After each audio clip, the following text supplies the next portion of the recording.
নির্বাচনী আসন ঢাকা ১৭ থেকে জনাব তারেক রহমান নির্বাচিত হয়েছেন গত ৮ই ফেব্রুয়ারি ইসিবি চত্বরের উনি পথসভায় এলাকাবাসীর একটি দাবিকে উনি বলেছেন যে বিএনপি ক্ষমতায় আসলে এটা বাস্তবায়ন করা হবে। ইসিবি চত্বর থেকে জসীমউদ্দিন পর্যন্ত সরু রাস্তাটা আছে এটাকে প্রসারিত করা হবে। তো এটা সম্বন্ধে একটু ধারণা দেওয়া যাক যে আসলে কি অবস্থা এই রাস্তাটার, লোকজনের প্রত্যাশা কি, এগুলো সম্বন্ধে একটা আইডিয়া আমরা নেই। এটা হচ্ছে অ্যাকচুয়ালি ভিতরের সরু অংশ। যদি আমরা দেখি এটা অ্যাকচুয়ালি এই যে এই অংশটা, এই অংশগুলো খুবই সরু। আমরা একটু দেখি যে কি অবস্থা। এটা এরকম সরু অবস্থায় আছে, খুবই সরু রাস্তা।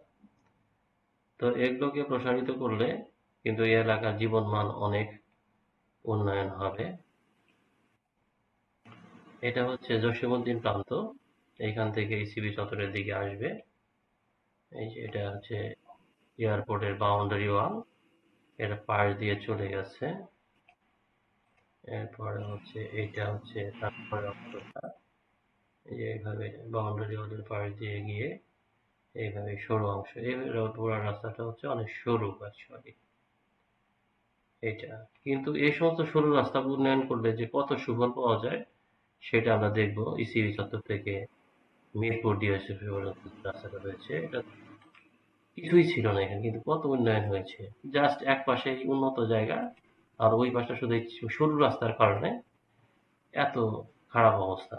ওই এলাকাটা শুধু রাস্তাকে যদি এরকম মোটা করা যায় তাহলে কিন্তু ওইখানে এরকম সুন্দর ফ্ল্যাট হবে, বিল্ডিং হবে এবং এইখানকার ফ্ল্যাটের দাম কয়েক গুণ বেড়ে যাবে, জীবনমান অনেক উন্নত হবে এবং এই এলাকার লোকজনের চলাফেরা সবকিছুতে কিন্তু সুন্দর একটা গতি আসবে, যাকে একটা উন্নত দেশে, উন্নত শহরে রূপান্তর করা যাবে।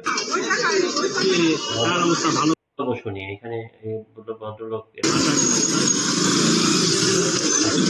দরকার অ্যাকচুয়ালি সাধারণ জনগণ কি মানে উপকার করে রাস্তাঘাট হইতো না 15 বছর পরে যে রাস্তাঘাট আমাদের রাস্তা আরো বড় হওয়া দরকার। বড় হলে আমাদের যোগাযোগ ব্যবস্থা ভালো হয়, মা বোন অনেক সুবিধা হয়। রাস্তা আমরা তো বিজনেসে ভালো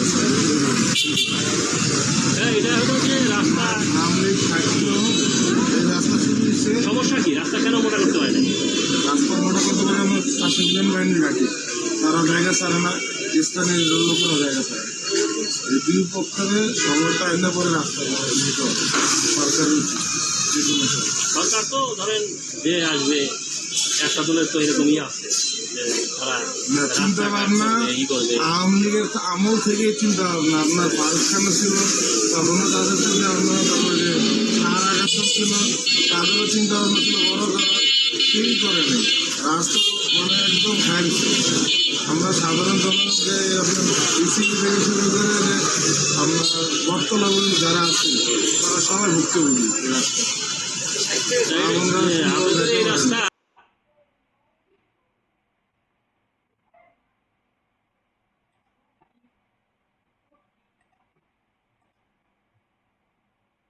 এরপরে আমরা তারেক রহমান যে এখানে দিয়েছেন।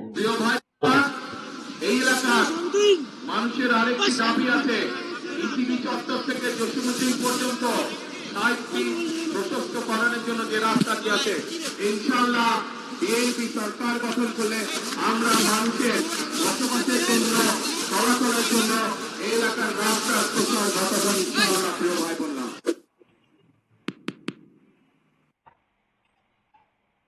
এখানে আমরা যে ওনার সাথে এই ১৭ আসনের বিভিন্ন কর্মসমিতিতে যারা থাকতাম, যেমন সিদ্দিক ভাই, এরপরে হচ্ছে আমার সাথে আরো ২ জন, এরপর ফজলু ভাই, মামুন, রথি, এরপর হচ্ছে মাসুম বিল্লাহ সহ আরো অনেকে এরকম আমরা কিন্তু ইয়ে করেছি।